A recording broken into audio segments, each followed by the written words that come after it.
Unit na naman tayo. Toyota Crown. Nano to, nano. Inside and outside. Apply na natin ang nano to. Yan siguro po, yung partner ko. Ito lalagyan natin ng tape to. Si plastic. Tatamaan yan. Delikado. Sa kabila rin. Lalagyan ng tape yun, yung mga plastic. Okay guys. Pisa na. Yan, nalagyan na natin ng tape. Pwede natin to ipalis. Kabila, yan si Groove, yan ang partner ko, Groove. Ito lalagyan pa ni Groove yan ang masking tape para hindi natin madali to. Okay,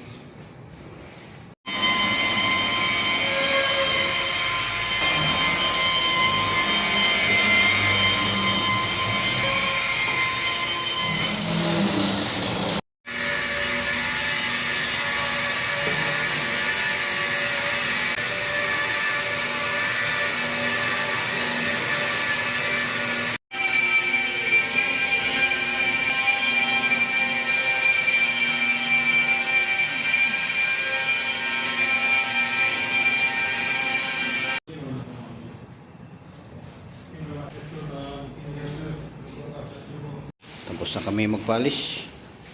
Wasingan muna namin, tapos apply na ng nano ceramic na. Washing muna, tapos apply na kami ng nano ceramic.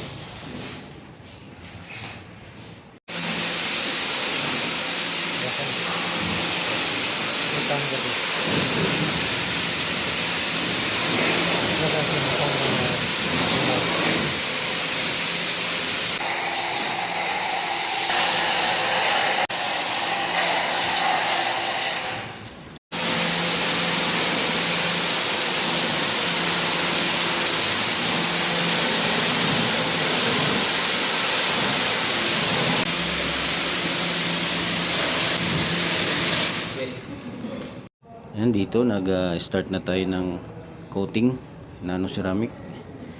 Yan, kailangan wala siyang gap, pantay ang hagod paglagay ng chemical. Pagkatapos punasan natin. Pagkatapos punas, another coating ulit hanggang kumapal yung nano ceramic natin. At dito din na side, yung partner ko ang tumira ng side na yan. Same procedure din, kailangan wala siyang gap. 2 coats, 3 coats ang ginagawa niya. Yan si Groove yung partner ko. Marunong na rin siya mag nano ceramic. Dati hindi pa to siya marunong. Naruan ko lang, ngayon magaling na. Yan yung kuha niya. Ganda rin yung pagkatrabaho niya dyan sa side na yan. Kintab.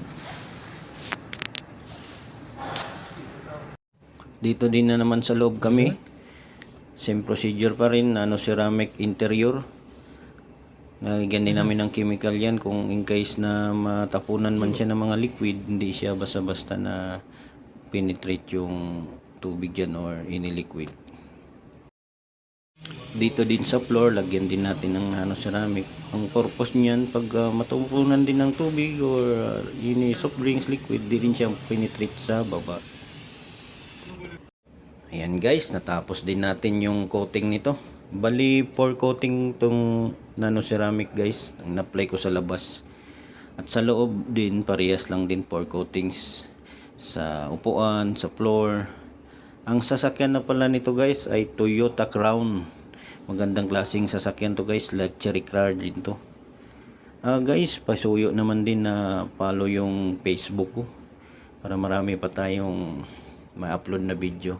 Tsaka yung rim niya guys sa gulong, in-apply din namin yan, pati yung glass. Okay guys, salamat sa panonood guys, at saka follow and share lang guys. Thank you, bye bye, God bless.